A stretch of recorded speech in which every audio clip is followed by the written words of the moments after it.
Jadi kita harus refleksikan kembali mana arah pendidikan kita dan seharusnya seperti apa. Ya. Balik lagi ke persoalan pendidikan tadi ya.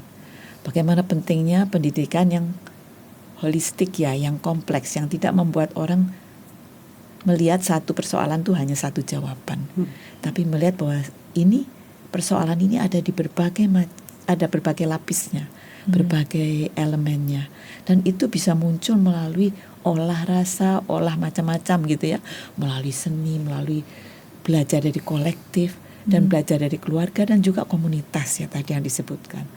Nah sekarang kita harus mengevaluasi pendidikan kita sekarang berada di jalur mana. Kita sendiri melihat ya bagaimana orang tua kadang-kadang di sekolah-sekolah ini yang menekankan hal-hal barangkali yang justru kebalikan dari apa yang kita bicarakan ini.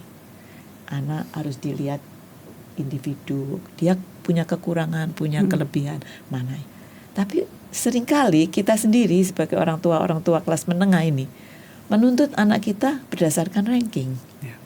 Anak saya mau ranking 1. Kalau turun rankingnya harus les, gitu ya. Hidupnya untuk les sampai mengejar rankingnya.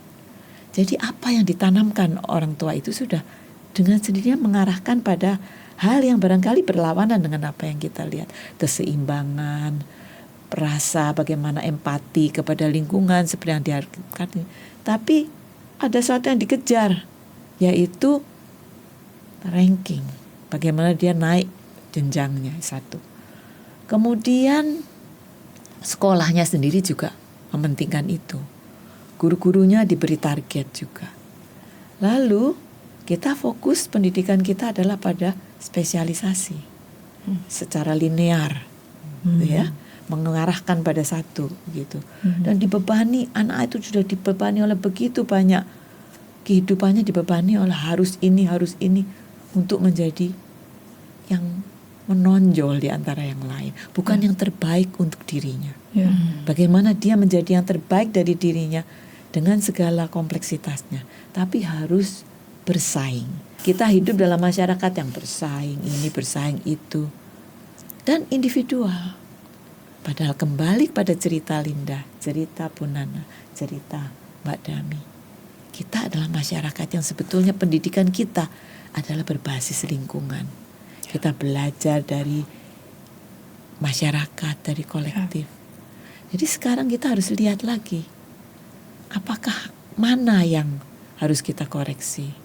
Kita terus terang aja sebagai dosen-dosen ya, sebagian besar dari kita sudah hidup di dunia yang ranking, KPI, prestasi, ya kan? Lalu dibebani segala macam birokrasi administrasi, sehingga kita kadang-kadang lupa kembali ya pada esensi bahwa kita harus menjadi diri kita sendiri, kita menyehatkan diri kita ya, untuk menjadi manusia yang tadi itu seimbang, olah rasa, bisa bukan hanya menonjol sendiri seperti Bu Kartini, tidak. Dia sebagai orang anak bangsawan, dia peduli pada anak-anak yang tidak bisa bersekolah, tidak mau menjadi yang tersendiri gitu, tapi mengangkat.